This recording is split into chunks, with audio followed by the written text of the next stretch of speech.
ನಮಸ್ತೆ ಮಕ್ಕಳ, welcome back to my channel. Please like, share and subscribe my channel. ಮಕ್ಕಳ, ಇವತ್ತು ನಾವು ಪ್ರಥಮ PUC ಕನ್ನಡದಲ್ಲಿ ದೇವನೊಲಿದನ ಕುಲವೇ ಸತ್ಕುಲಂ ಈ ಒಂದು ಪದ್ಯಭಾಗಕ್ಕೆ ಸಂಬಂಧಪಟ್ಟಂತಹ ಅಭ್ಯಾಸ ಪ್ರಶ್ನೋತ್ತರಗಳನ್ನ ಈಗ ನೋಡ್ತಾ ಹೋಗೋಣ. ಮೊದಲಿಗೆ ಸಂದರ್ಭವನ್ನು ನೋಡಿ. ಸಂದರ್ಭ 1, ಕಾವೇರಿ ಸೋಂಕಿದರ ಪಾಪಮಮಂ ಸೋಂವೇರಿ.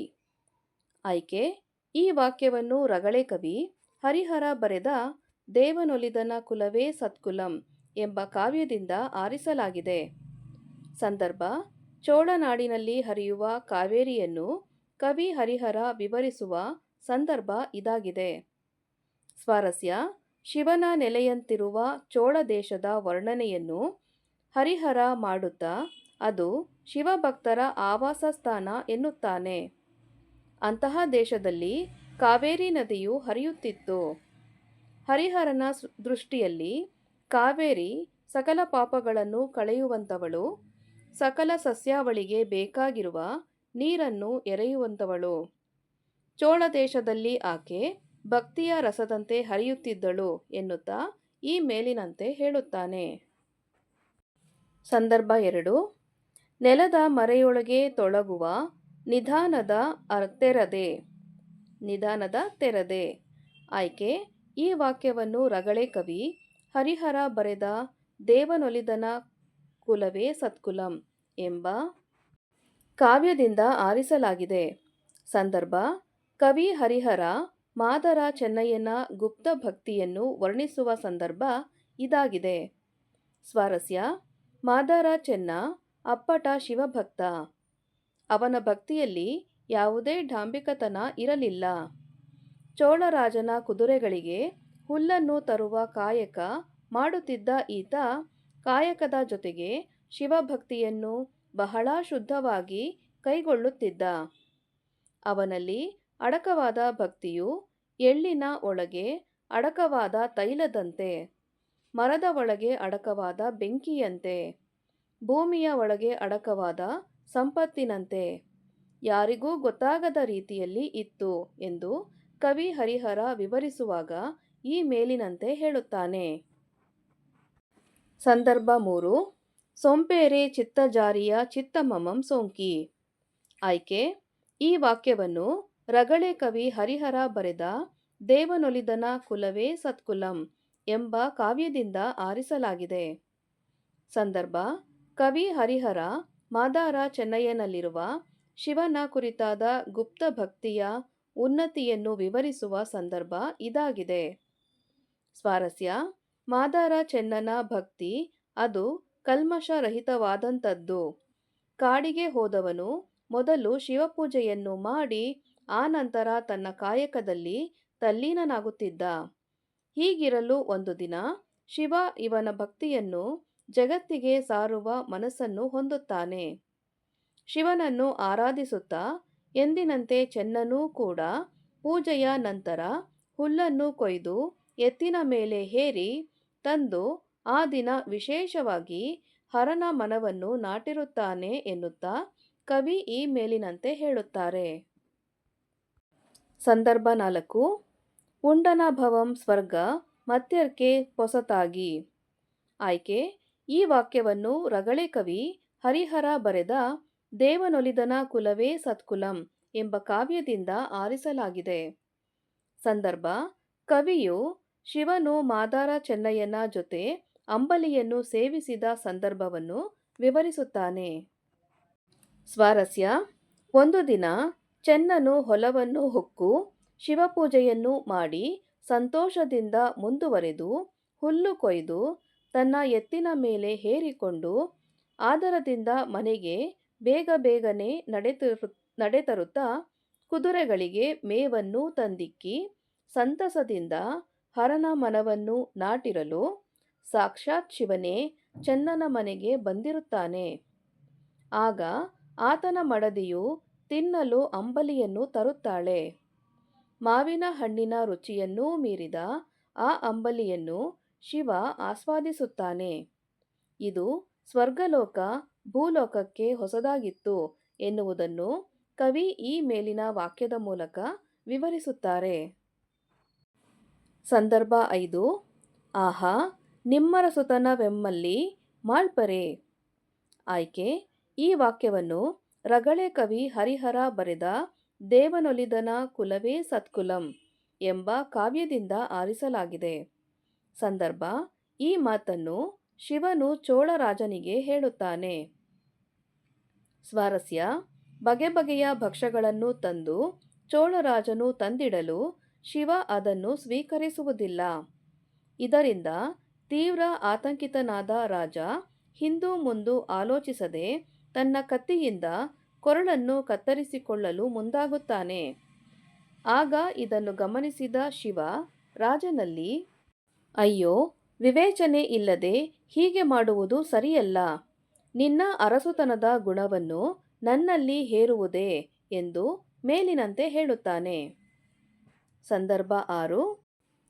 ನಿಂದು ಚೋಳಂ ಕೌತುಕಮಿಕ್ಕು ನೋಡುತ್ತಂ. ಆಯ್ಕೆ: ಈ ವಾಕ್ಯವನ್ನು ರಗಳೆ ಕವಿ ಹರಿಹರ ಬರೆದ ದೇವನೊಲಿದನ ಕುಲವೇ ಸತ್ಕುಲಂ ಎಂಬ ಕಾವ್ಯದಿಂದ ಆರಿಸಲಾಗಿದೆ. ಸಂದರ್ಭ: ಮಾದಾರ ಚೆನ್ನಯ್ಯನ ಮನೆಯಲ್ಲಿ ಉಂಡ ಶಿವನು ಆ ಸವಿಯನ್ನು ಹೇಳುವ ಸಂದರ್ಭದಲ್ಲಿ ಚೋಳರಾಜನಿಗೆ ಉಂಟಾಗುವ ಕೌತುಕವನ್ನು ಕವಿ ವಿವರಿಸುವ ಸಂದರ್ಭ ಇದಾಗಿದೆ. ಸ್ವಾರಸ್ಯ: ಚೋಳರಾಜನನ್ನು ಸಮಾಧಾನಪಡಿಸುತ್ತಾ ಶಿವ, ನಿನಗೆ ಸ್ವಲ್ಪವೂ ತಾಳ್ಮೆಯಿಲ್ಲ. ಇಂದು ನಾನು ಮಾದಾರ ಚೆನ್ನನ ಮನೆಯಲ್ಲಿ ಉಂಡೆನಾದ್ದರಿಂದ ನನಗೆ ಸ್ವಲ್ಪವೂ ಕೂಡ ಹಸಿವಿಲ್ಲ. ಚೆನ್ನನು ಕೊಟ್ಟ ಆ ಅಂಬಲಿಯ ರುಚಿಯನ್ನು ಏನೆಂದು ಹೊಗಳಲಿ? ಅದು ಅರಸರಿಗೂ ದುರ್ಲಭ ಎನ್ನುತ್ತಾ ಮರಳಿ ಶಿವಲಿಂಗವನ್ನು ಸೇರುತ್ತಾನೆ. ಆಗ ಚೋಳನು ಈ ವಿಷಯದಿಂದ ವಿಸ್ಮಯಕ್ಕೊಳಗಾದನು ಎಂದು ಕವಿ ಈ ಮೇಲಿನಂತೆ ಹೇಳುತ್ತಾರೆ. ಸಂದರ್ಭ 7. ಇಳಿಪಿದಂ ಸರ್ವಾಂಗಮಂ ಚೆನ್ನನಂ ಗ್ರಿಯೊಳು. ಆಯ್ಕೆ: ಈ ವಾಕ್ಯವನ್ನು ರಗಳೆ ಕವಿ ಹರಿಹರ ಬರೆದ ದೇವನೊಲಿದನ ಕುಲವೇ ಸತ್ಕುಲಂ ಎಂಬ ಕಾವ್ಯದಿಂದ ಆರಿಸಲಾಗಿದೆ. ಸಂದರ್ಭ: ಮಾದಾರ ಚೆನ್ನಿಗನಿಗೆ ಚೋಳರಾಜ ಸಾಷ್ಟಾಂಗ ನಮಸ್ಕಾರ ಹಾಕಿದ ಪ್ರಸಂಗವನ್ನು ವಿವರಿಸುವ ಸಂದರ್ಭ ಇದಾಗಿದೆ. ಸ್ವಾರಸ್ಯ: ಮಾದಾರ ಚೆನ್ನನ ಗುರುಭಕ್ತಿಯು ಅರಿವಾಗುತ್ತಿದ್ದಂತೆ ಚೋಳ ಭೂಪಾಲನಿಗೆ ಅವನನ್ನು ಕಾಣುವ ಹಂಬಲ ತೀವ್ರವಾಗುತ್ತದೆ. ತನ್ನ ಮಂತ್ರಿ ಮಾಂಡಲಿಕರೊಡನೆ ಚೆನ್ನನಿಗಾಗಿ ಪರಿತಪಿಸುತ್ತಾ ಹುಡುಕುತ್ತಾ ಚೆನ್ನನ ಗುಡಿಸಲಿಗೆ ಬರುತ್ತಾನೆ. ಅವನನ್ನು ನೋಡಿದ ರಾಜನಿಗೆ ಅವನ ಮೇಲಿನ ಭಕ್ತಿ ತೀವ್ರವಾಗಿ ತನ್ನ ಸರ್ವಾಂಗಗಳನ್ನು ಆತನ ಪಾದದ ಮೇಲೆ ಇಳಹುತ್ತಾನೆ. ಇದನ್ನೇ ಕವಿ ಮೇಲಿನಂತೆ ವಿವರಿಸುತ್ತಾನೆ. ಸಂದರ್ಭ 8. ದೇವನೊಲಿದನ ಕುಲವೇ ಸತ್ಕುಲಂ. ಆಯ್ಕೆ: ಈ ವಾಕ್ಯವನ್ನು ರಗಳೆ ಕವಿ ಹರಿಹರ ಬರೆದ ದೇವನೊಲಿದನ ಕುಲವೇ ಸತ್ಕುಲಂ ಎಂಬ ಕಾವ್ಯದಿಂದ ಆರಿಸಲಾಗಿದೆ. ಸಂದರ್ಭ: ಈ ಮಾತನ್ನು ಚೋಳರಾಜನು ಹೇಳುತ್ತಾನೆ. ಸ್ವಾರಸ್ಯ: ವಿಸ್ಮಯಕ್ಕೆ ಒಳಗಾದ ಚೋಳರಾಜ ನಂತರ ಚೆನ್ನನಿಗಾಗಿ ಪರಿತಪಿಸಿ ಆತನು ಇರುವ ಸ್ಥಳಕ್ಕೆ ಧಾವಿಸಿ ಆತನಿಗೆ ಉದ್ದಂಡ ನಮಸ್ಕಾರ ಮಾಡಿ ಪಾದವನ್ನು ಹಿಡಿದು ಬಿಡುವುದಿಲ್ಲ ಎನ್ನುತ್ತಾನೆ.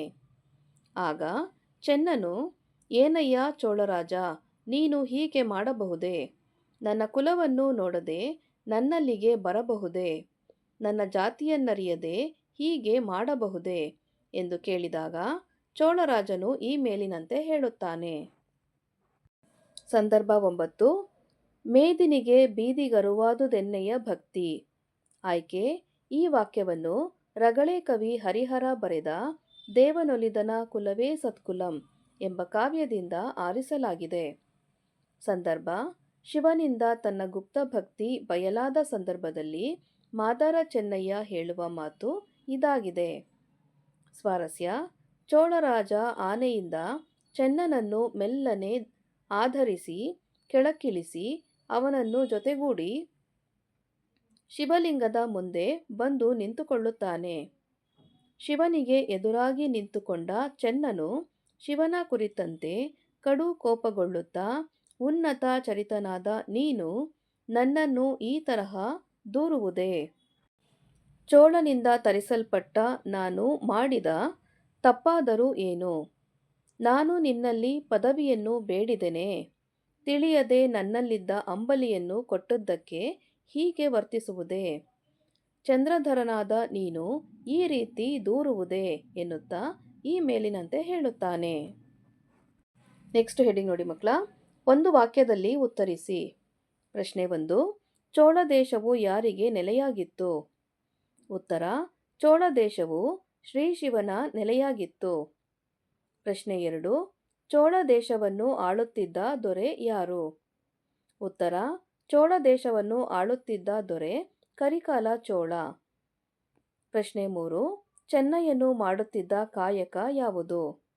ಉತ್ತರ: ಚೆನ್ನಯ್ಯನು ಚೋಳರಾಜನ ಕುದುರೆಗೆ ಮೇವಿನ ಹುಲ್ಲನ್ನು ತರುವ ಕಾಯಕ ಮಾಡುತ್ತಿದ್ದ. ಪ್ರಶ್ನೆ 4.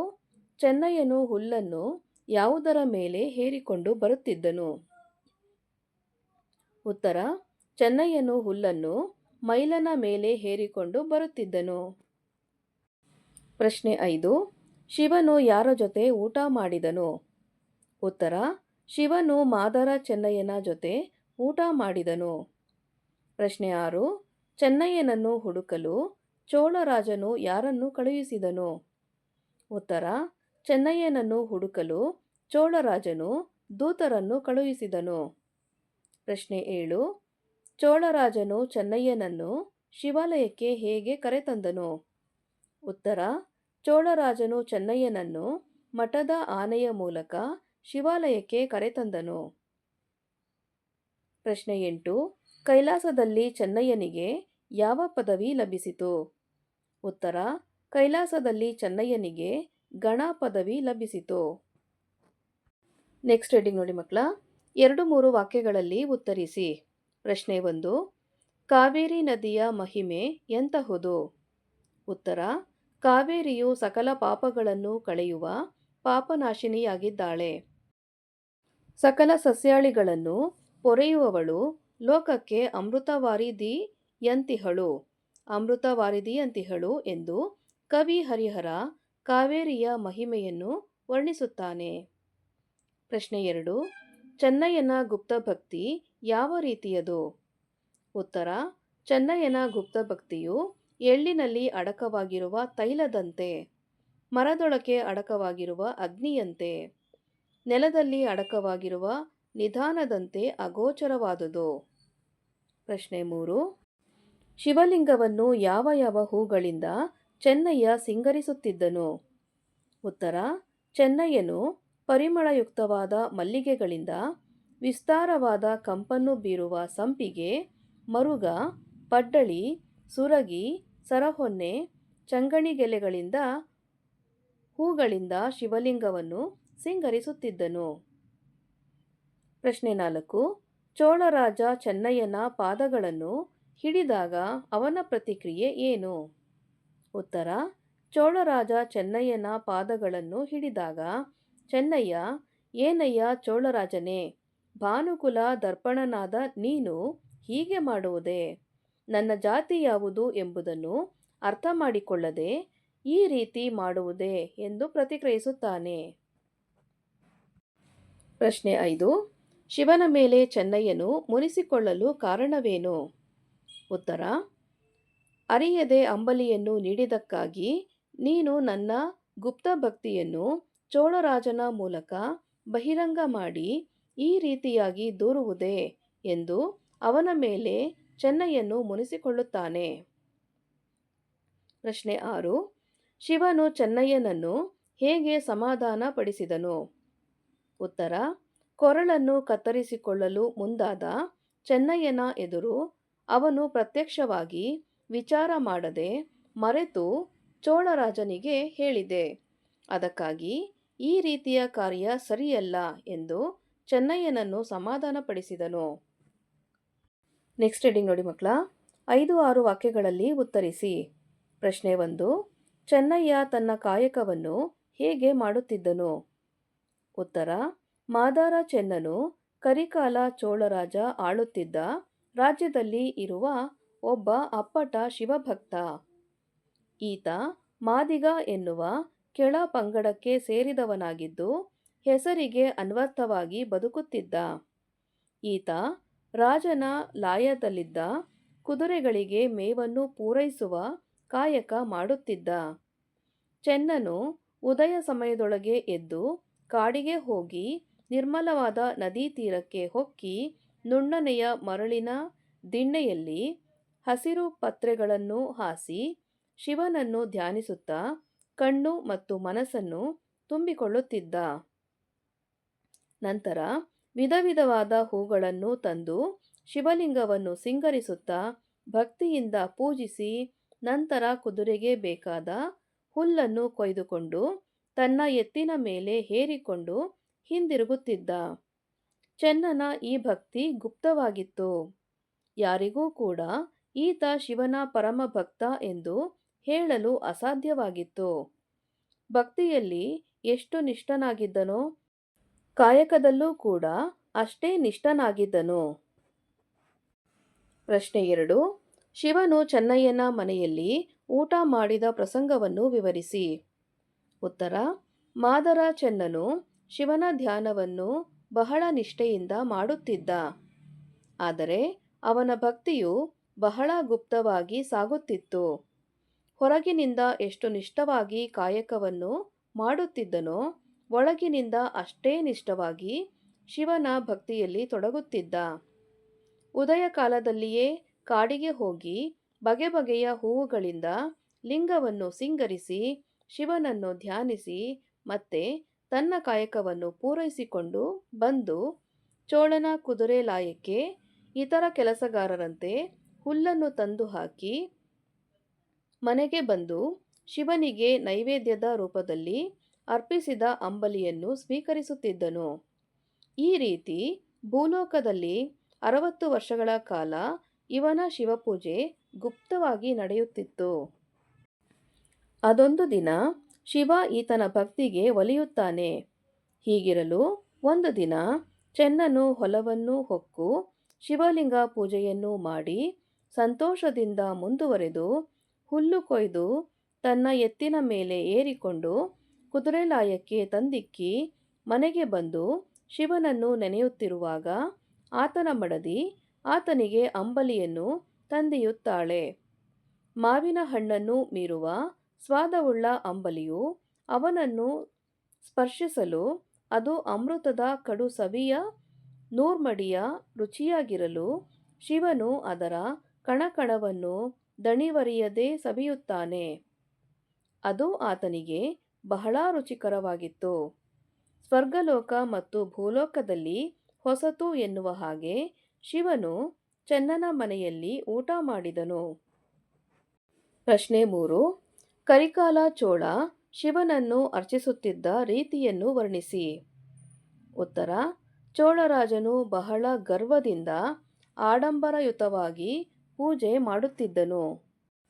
ಶಿವನು ಮಾದರ ಚೆನ್ನನ ಅಂಬಲಿಯನ್ನು ದಣಿವರಿಯದೆ ಅದಾಗಲೇ ಸೇವಿಸಿದ್ದರೆ ಇತ್ತ ಕರಿಕಾಲ ಚೋಳರಾಜ ಶಿವಾಲಯವನ್ನು ಪ್ರವೇಶಿಸಿ ಶಿವನಿಗೆ ಭಕ್ತಿಯಿಂದ ಕೈಮುಗಿದು ದಿವ್ಯಾನ್ನ, ದೇವಾನ್ನ, ಅಮೃತಾನ್ನವನ್ನು ಉಣಲೆಂದು ಬಡಿಸುತ್ತಿದ್ದನು.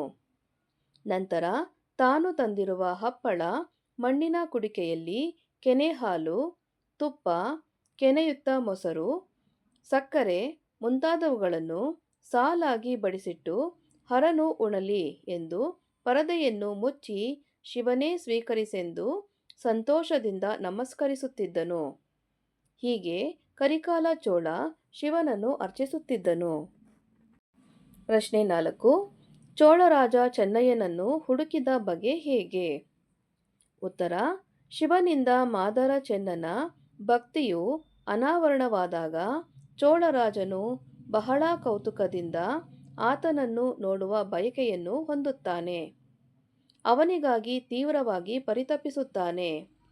ಸರ್ವಶ್ರೇಷ್ಠನಾದ ಹರನಿಗೆ ಉಣಲಿತ್ತ ಶರಣಶ್ರೇಷ್ಠನನ್ನು ನೋಡುತ್ತೇನೆ, ಸಂತೋಷದಿಂದ ನಾನವನ ಕಾರುಣ್ಯವನ್ನು ಧರಿಸುತ್ತೇನೆ ಎಂದುಕೊಳ್ಳುತ್ತಾ ನಡೆದು ಅಭ್ಯಾಸವಿರದ ಸುಖದ ಸುಪ್ಪತ್ತಿಗೆಯಲ್ಲಿಯೇ ಇದ್ದ ಚೋಳನು ಎಡಬಲದಲ್ಲಿ ಕಿರೀಟಪತಿಗಳಾದ ಮಂತ್ರಿ ಮಾಂಡಲಿಕರೊಡನೆ ನಡೆದುಕೊಂಡೇ ಬರುತ್ತಾನೆ. ಅತಿಯಾದ ಮನೋವ್ಯಾಕುಲತೆಯಿಂದ ಪುರಹರನಿಗೆ ಉಣಲಿಕ್ಕಿದ ಚೆನ್ನನನ್ನು ತೋರಿರಿ. ಗುರುಲಿಂಗದೊಡನೆ ಉಂಡ ಚೆನ್ನನನ್ನು ತೋರಿರಿ ಎಂದು ದಿಕ್ಕು ದಿಕ್ಕುಗಳಿಗೂ ಅವನನ್ನು ಹುಡುಕಲೆಂದು ಭಟರನ್ನು ಕಳುಹಿಸುತ್ತಾ ಕೊನೆಗೆ ಚೆನ್ನನಿರುವ ಗುಡಿಸಲ ಬಳಿಗೆ ಬಂದು ಚೆನ್ನನು ಮನೆಯೊಳಗಿದ್ದಾನೆಂದು ತಿಳಿಯುತ್ತಾನೆ. ಹೀಗೆ ಚೋಳರಾಜ ಚೆನ್ನನನ್ನು ಹುಡುಕುತ್ತಾನೆ. ಪ್ರಶ್ನೆ 5. ಚೆನ್ನಯ್ಯನಿಗೆ ಶಿವನು ಗಣಪದವಿಯನ್ನು ನೀಡಿದ ಪ್ರಸಂಗವನ್ನು ನಿರೂಪಿಸಿ. ಉತ್ತರ: ಚೋಳರಾಜನು ಮಾದರ ಚೆನ್ನನನ್ನು ಹುಡುಕಿ ಕೊನೆಗೆ ಆತ ಸಿಕ್ಕಾಗ ಸಾಷ್ಟಾಂಗ ನಮಸ್ಕಾರ ಮಾಡುತ್ತಾನೆ.